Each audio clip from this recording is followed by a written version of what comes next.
Assalamualaikum warahmatullahi wabarakatuh.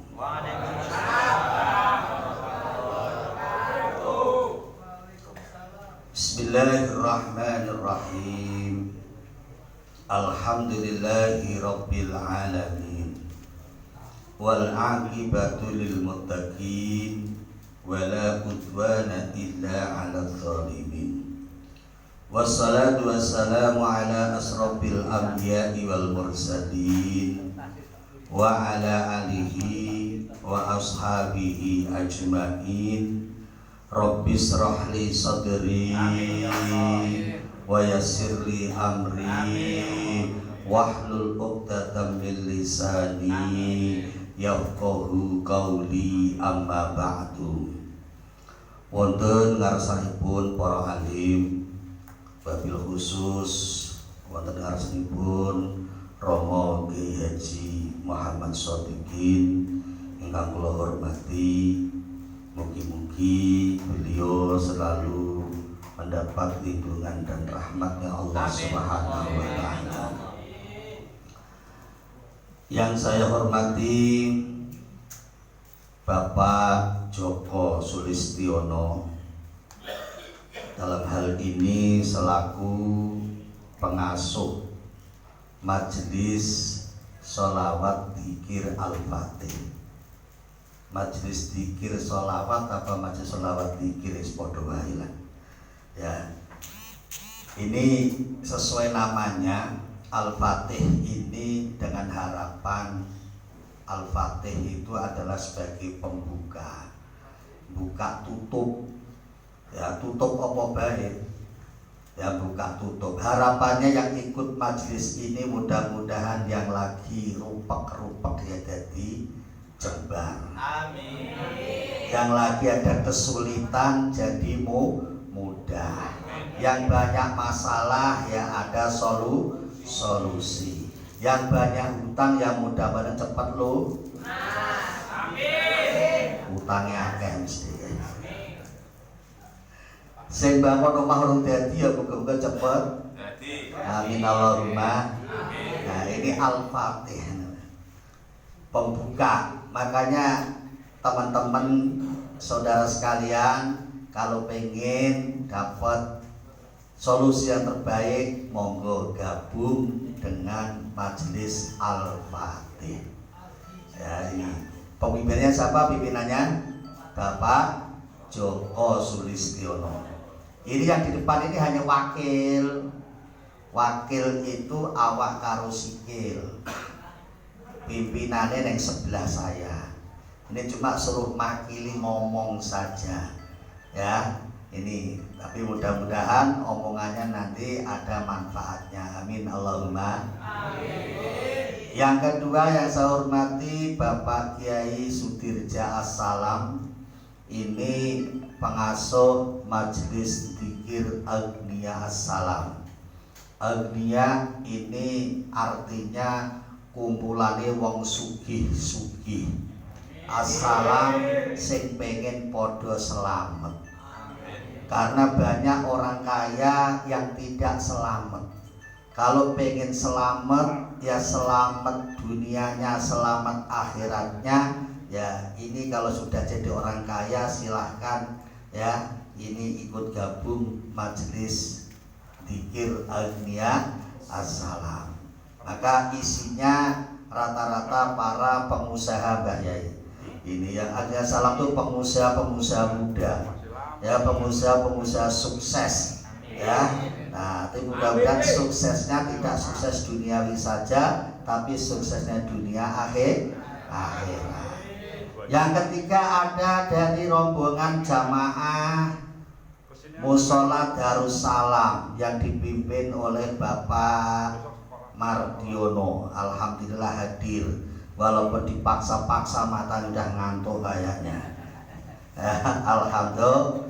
Nah, syaratnya sukses itu betah telek Pak, kata Mbah Yai. Maka Mbah Yai ngajinya itu sampai malam-malam, tapi insya Allah nanti nggak sampai malam ya.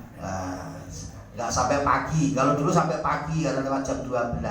Ini nanti sebelum jam 12 setelah selesai. Mudah-mudahan. Amin Allahumma amin. Bapak Haji Kasiru, Bapak Sudar sebagai Ketua Asosiasi Kompleksi. Wah, ini hadir juga di pojok sana. Ya, semuanya jamaah yang hadir pada malam hari ini mudah-mudahan dirahmati Allah Subhanahu wa Ta'ala. Alhamdulillah pada malam hari ini 3 majelis kita dapatkan. Yang pertama majelis zikir, yang kedua majelis sholawat, yang ketiga nanti majelis ilmu. Insya Allah ada 3 majelis malam ini yang kita dapatkan sekaligus. Majelis sholawat sudah kita dapatkan, tadi kita sholawat bersama. Majelis zikir kita sudah diajak zikir sama Pak Ki Sudirja. Majelis ilmu nanti insya Allah kita dapatkan dari Romo Ki Haji Muhammad Shadiqin insya Allah. Ini tidak kalah penting. Majelis ilmu ini yang paling penting di antara majelis-majelis yang lainnya. Majelis sholawat penting, majelis zikir penting, tetapi yang paling penting adalah majelis ilmu. Kenapa? Karena zikir kita, sholawat kita kalau tidak didasari dengan ilmu pengetahuan, maka ibadah kita akan ditolak oleh Allah Subhanahu wa Ta'ala. Wa kullu ma bi ghairi ilmin ya'malu a'maluhu mardudatun la tuqbalu. Semua amal ibadah yang kita kerjakan yang tidak didasari ilmu pengetahuan, maka mengamalkan ibadah seperti itu kita akan ditolak oleh Allah Subhanahu wa Ta'ala. Makanya majelis ilmu itu penting. Ya, saking pentingnya kadang-kadang kita ini gak ngerti pentingnya majelis ilmu. Kadang-kadang majelis ilmu jadi kalah-kalahan. Majelis sholawat rame, majelis zikir rame, giliran suruh ngaji kadang-kadang yang datang hanya beberapa alhamdulillah. Alhamdulillah. Naudzubillah min dzalik. Paham? Ngaji di mana-mana sepi apa rame? Jawab. Ngaji di mana-mana sepi apa rame? Sepi. Ya, rame kalau Isra Mi'raj karena ada kalau ngaji Isra Mi'raj full, mauludan full, ngaji rutinan musola rame. Alhamdulillah. Jamaah yang saya hormati, malam ini kita ngajinya tentang Isra Mi'raj. Selaku wakil pengasuh majelis sholawat zikir Al-Fatih, saya akan memberikan muqaddimah tentang Isra Mi'raj. Nanti insya Allah akan dilanjutkan oleh Romo Ki Muhammad Shadiqin. Isra Mi'raj itu apa? Isra secara bahasa, artinya adalah perjalanan malam. Jadi kalau ada orang yang suka ngayap malam, itu namanya Isra. Pernah ngayap malam? Jalan-jalan malam pernah nggak? Kayak apa?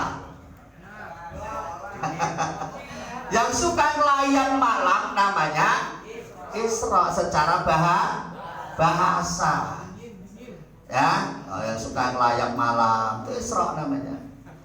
Ya, tetapi menurut istilah yang namanya Isra adalah perjalanan Rasulullah Sallallahu Alaihi Wasallam di malam hari yang diawali dari Masjidil ke masjid sampai ke Masjidil Aqsa. Itu namanya Isra-nya Nabi. Kalau Isra-nya kita perjalanan malam dari mana?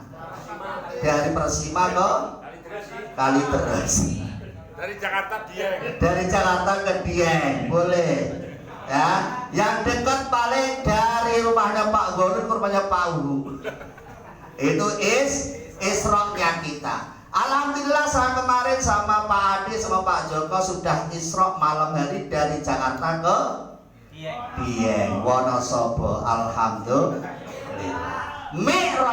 Mi'raj ini adalah perjalanan naiknya Rasulullah sallallahu alaihi wasallam dari Masjidil Aqsa ke Sidratil Muntaha. Itu nanti akan disampaikan Pak Kiai. Saya hanya globalnya saja. Lah, mi'rajnya saya bertiga kemarin dari sampai ke Wonosobo, naik ke Dieng. Mi'rajnya. Nah, intinya Isra Mi'raj ini adalah untuk menunjukkan perjalanan manusia. Semua manusia mesti ada perjalanan, ada peristiwa-peristiwa yang akan dilalui. Makanya Rasulullah diisrakan, dimi'rajkan oleh Allah ini untuk memberi gambaran kepada kita bahwa manusia nanti itu ya macam-macam bentuknya, sifatnya itu macam-macam.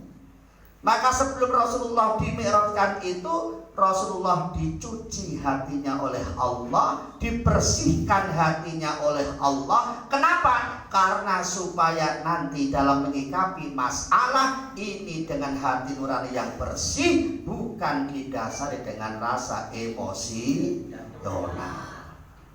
Ya, karena manusia ini biasanya nafsunya, emosinya lebih gede daripada rasionalnya. Hatinya kadang-kadang lebih kalah dengan pikirannya.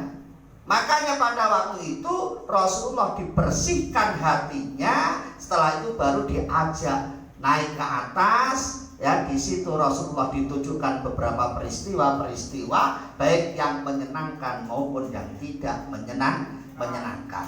Kenapa? Karena memang kejadian manusia itu bentuknya manusia seperti itu. Ada yang menyenangkan, ada yang tidak menyenangkan. Kalau yang menyenangkan ya biasanya membuat kita senang. Kalau tidak menyenangkan membuat hati kita tidak senang. Nah, ini yang perlu kita sikapi. Dalam hal ini kita pasti menemukan hal seperti itu. Saat ini yang baru viral tentang apa? Tentang apa sekarang? Tentang membicarakan Menteri Agama. Ini saya nggak ngomong politik, tapi perlu saya jelaskan. Ketimbang nanti saya ditanya, gimana sih sebenarnya? Saya harus menjelaskan di sini. Nanti saya jangan kira ngaji politik. Enggak, saya nggak ngaji politik. Saya ingin menjelaskan supaya kita ini sikapi dengan hati yang bersih tadi itu. Ya, hati yang bersih ini akan membuat kita menjadi orang yang benar. Menteri Agama sekarang lagi rame, dikira menyamakan suara Anda dengan suara suara apa? Yang kencang coba suara apa?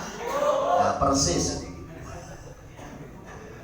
Ini maksudnya bagaimana ini perlu disikapi saudara, bahwa Menteri Agama kemarin itu tidak ada kata-kata yang mengatakan suara dan persis sama suara, nggak ada seperti itu.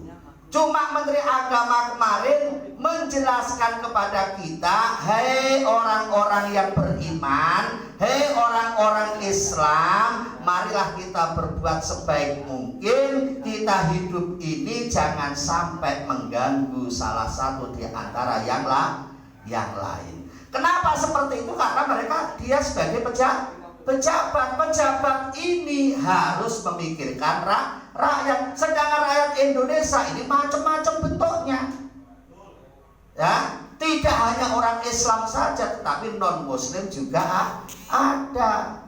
Nah, maka di sini kita dituntut untuk punya wawasan kebangsaan. Kita sebagai bangsa Indonesia sudah hidup yang damai, rukun, enak kok. Kalau kita sikapi dengan enak ya enak. Nggak usah kita sikapi dengan emosional. Masuk,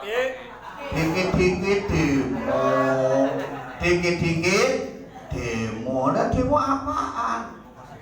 Tapi secara tidak langsung statement Gus Menteri ini membuat kita bangga. Bangganya kenapa? Bangganya dulu orang nggak pernah peduli dengan adzan, sekarang orang banyak membicarakan tentang adzan. Dulu ada orang adanya biasa-biasa aja. Sekarang ini orang yang gak pernah adzan pun sekarang ikut bicara tentang alhamdulillah. Mudah-mudahan dapat hidayah. Amin Allahumma. Amin Allahumma. Ini supaya jelas gitu loh. Tidak ada kok suara adzan sampai dengan suara buku, gak ada. Maka kalau ditanya itu, saya kalau jawab satu-satu capek. Tapi kalau sudah di form seperti ini, perlu saya jelaskan, jenengan sebagai umat Islam yang sudah biasa sholat, sholat itu ada tomak ninah artinya anteng, artinya tenang. Kalau menghadapi masalah, yuk sikapi dengan tenang, nggak usah dengan emosi. Paham? Paham? Nah, kalau sudah saja begini nanti jangan nanya lagi, Pak itu gimana nenek? Capek kalau jam satu persatu. Tapi kalau di forum seperti ini saya jelaskan. Jadi kalau kita menyikapi masalah, kalau memang sumbernya dari pidato Menteri Agama, buka pidato yang benar, jangan sepotong. Kalau sepotong jadinya begini ini, ya. Itu. Jadi ini yang harus kita sikapi. Hikmah Isra Mi'raj ini, mari kita bersihkan hati kita ini ya dengan apa? Dengan ilmu-ilmu dari para kiai. Itu ya. Nah, jadi nanti lengkapnya akan disampaikan oleh Bapak Kiai Muhammad Shodiq. Insya beliau sudah buat kitab, nanti kan baca dari awal sampai akhir ya, kita paham. Yang intinya tadi saya katakan Isra Mi'raj perjalanan manusia. Bahwa manusia di dunia ada masa, ada kendak, ada ujian pasti. Nah ujian ini harus kita sikapi dengan tenang. Maka setelah sampai sampai atas, sampai Sidratul Muntaha sana, Rasulullah dikasih tugas merupakan senjata yang sangat ampuh, yaitu berupa sholat 5 waktu. Nah dalam perjalanan ini Rasulullah dikawal, ada pengawalnya yang namanya malaikat Jibril ya. Untuk apa? Sebagai juru bicara. Wasilah itu penting. Jangan kok tiba-tiba nembus sendiri, nggak bisa. Ya, saya kemarin itu diajak sowan ke Mbah Fanani sama Mas Joko, yang juru bicaranya beliau. Ya, kalau saya nggak paham ya diem aja, karena nggak paham. Yang paham ya beliau, karena sebagai juru bicara. Ya saya nggak boleh protes. Apapun yang terjadi saya nggak boleh protes. Katanya, kata Mas Joko, ya saya dapat nasihat, Pak Adik suruh benahi ibadah, saya suruh nutup aurat. Alhamdulillah. Maksudnya apa? Nah ini tak buka baru. Ya, intinya ini adalah untuk memperbaiki ibadah. Orang hidup, selama masih hidup, selama masih kesempatan, yuk kita perbaiki ibadah kita. Untuk memperbaiki ibadah, ya ngaji supaya ketemu ilmunya. Sedangkan untuk nutup aurat ini saya ketemu bahasa tiket kemarin, bahasanya apa? Ibadahnya harus ikhlas, ditutupi, nggak usah dilihat. Kemarin bahasa tiket kan ikhlas tuh berat. Ya, ikhlas tuh nggak gampang. Sedangkan kita kalau ibadah kadang-kadang sok-sokan. Ya, sholat sok-sokan pengen dilihat, haji sok-sokan pengen dilihat. Padahal ibadah yang benar, ibadah yang pas, ibadah yang ikhlas. Ikhlas tuh ya hanya urusan kita sama Allah, yang tahu sama Allah. Nah, jadi kalau kita lagi misalnya kok nasihati orang, kok dipakai, nggak usah bangga. Tuh kalau saya nasihati itu dia mau sholat, tuh kalau saya nasihati dia mau ngaji, tuh kalau saya nasihati dia mau begini. Itu namanya sombong. Lah orang kita ibadah nggak perlu sombong, perlu sok-sokan, harus ikhlas. Ditutupi, nggak usah terlalu dibuka-buka. Kita ngaji ya memang harus, karena itu kewajiban. Kita kok disuruh, kita mau rajin sholat ya harus, karena itu kewajiban, nggak perlu sok-sokan. Dzikir ya memang harus, karena itu kewajiban dan kebutuhan, tidak sekedar kewajiban, itu kebutuhan kita semua. Kalau pengen hidupnya tenang, hidupnya enak, hidupnya sukses, ya harus berada di jalannya Allah Subhanahu wa ta'ala. Apa perintah Allah? Sholat, ngaji, puasa, zakat, semuanya usahakan dilaksanakan, dan pelaksananya dengan ikhlas. Tandanya ikhlas, tanda lahirnya itu kalau lihat orang yang pada itu seneng, Pak. Yang pertama tuh seneng aja. Sampai bisa ngaji seneng nggak? Seneng, berarti ngaji sampai ikhlas. Ketemu Mbah Kiai seneng nggak? Seneng, berarti sampai ikhlas. Itu aja. Kalau saya lihat orang ikhlas tuh begini, lahirnya, batinnya ya tetap jenengan sendiri yang tahu. Ikhlas apa enggak tuh jenengan. Sampai disuruh duduk 2 jam di sini seneng apa enggak? Enggak, berarti enggak ikhlas. Enggak pernah ikhlas ya? Mudah-mudahan jadi orang ikhlas. Ya, didoain.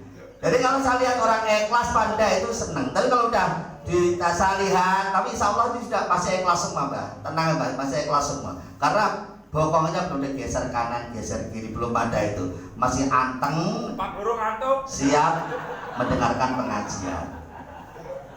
Ya, jadi kalau saya melihat ikhlas tandanya agak seneng. Kalau udah seneng masih ketawa itu ikhlas, itu aja. Kita husnudon aja.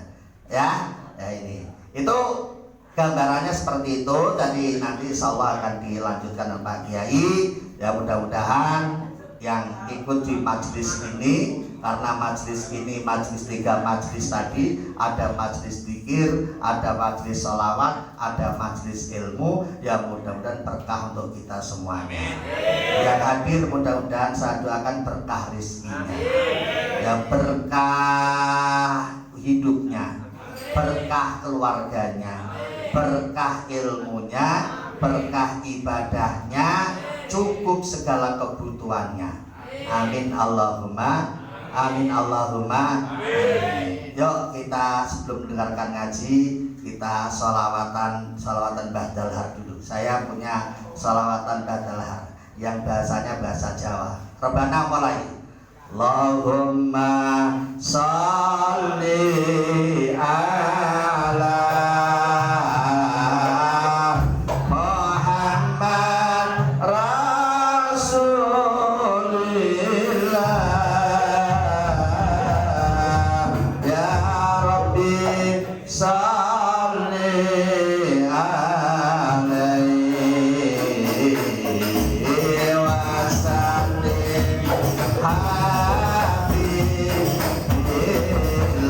bersama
Allahumma kitra kitri suke sawah suke bebek suke meri suke sawah suke rezeki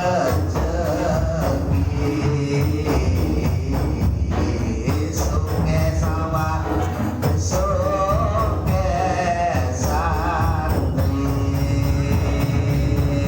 Allahumma sholli ala Muhammad Rasulillah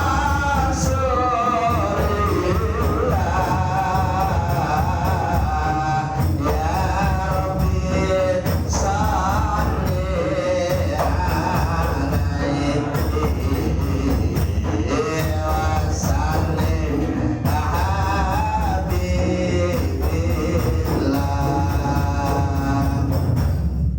Terima kasih sekali lagi selaku wakil dari pengasuh Majelis Sholawat Dzikir Al-Fatih, saya mengharapkan khususnya kepada jamaah Majelis Sholawat Dzikir Al-Fatih setelah Isra Mi'raj, tentunya mari kita lebih bagus ya, lebih digiatkan lagi, lebih ditingkatkan lagi ibadahnya. Mudah-mudahan dengan meningkatnya ibadah kita akan meningkatkan segala-galanya untuk kita. Amin ya robbal alamin. Ikan sepat, ikan gabus, ikan lele lebih cepat, lebih bagus, jangan berdele-dele. Terima kasih. Wallahul muwaffiq ila aqwamit thoriq. Wassalamualaikum warahmatullahi wabarakatuh.